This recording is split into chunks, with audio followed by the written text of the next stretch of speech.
na walang views. 1,000 views lang. Pre, retrospect, wala na kung kami tayo nagsimula, diba?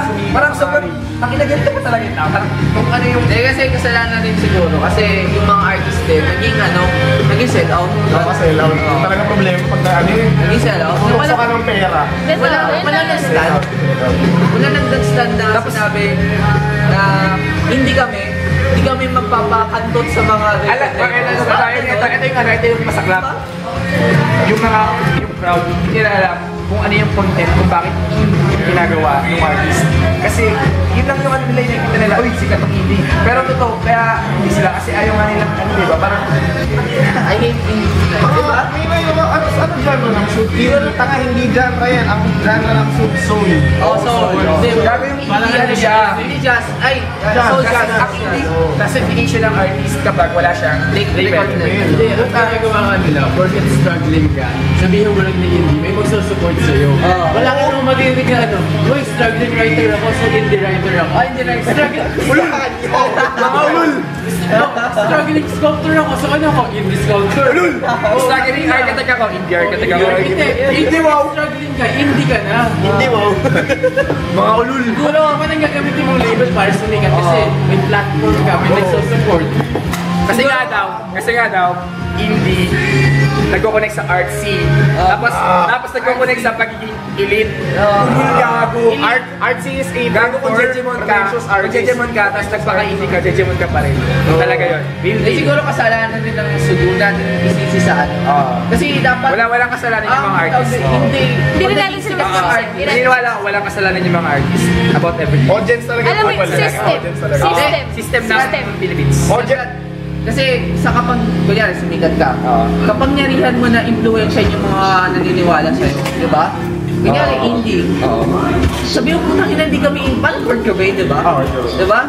This parang may fuck yung ano, parang wala kang pakialam na babaguhin mo yung mindset. Tinanong pa nga yung basis ng ano ng Nirvana, parang gusto niya bang subigat? Gago, tongina, wala akong pakialam sa MTV. Ayun, yan nga. Yung kasalanan ng suit, hindi nila sinabi yun. Kung magkakaroon ka lang ng chance din, di ba? Sumikat, di ba babaguhin mo yung mindset? Ano, may followers ka na. Kasi may goal ka bilang artist eh. May message ka.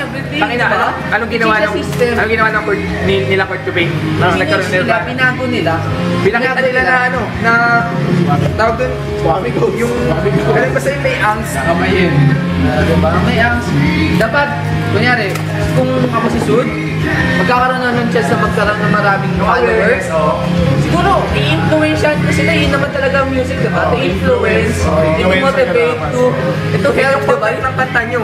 Oo, diba? May tayo ng basic pa lang. Ngayon na, Fall Out Boy, ano yung mini-message nila na sa mga kanta pa lang nila, yung struggles. Di ba parang... Hay ka sa Sud bro. Sana ganon, sana may maging artist sa Pilipinas. I mean, kahit about sex yung kanta nyo, at least may content about awareness eh, di ba? Oo, to influence yun naman talaga yung music. Ang laki-laking influence ng music eh. Basta ako tumutugtog ako kung magka-fans ako o wala akong pakit. So okay, Ayun. parang ang goal naman ng lahat is sumikat ka, writer ka, Yun sumikat yung pangat. ka. Pero yung pagsasabihin mo na hindi, wala namang may pakialam sa sumikat, basta hindi kami. Pero yun yung goal nyo eh. Parang hypocrisy. Pero hindi mo pa din. Oo, hypocrisy. Parang kaya ka nga nasa indie kasi yun ang stepping stone. Oo. Kasi doon ka magsisimula. Ngayon kung i-deny at i-deny mo na. Hypocrisy. Hindi sige, kung kayo din sa walang bayan. Yun nga eh, kasi dapat talaga at least ibibigay niyo yung message nyo kung ba't ginagawa yung mga bagay na ginagawa. Sumikat man kayo o hindi, Yung message man. Kaya na, Kumbaga Green Day, hindi sila sell out. Kasi sila hindi sell sila out. nagbago ng tugtugan. Tama. Kahit nasa MTV sila. Unlike Blink-182. Sell out, yes, sila sell out.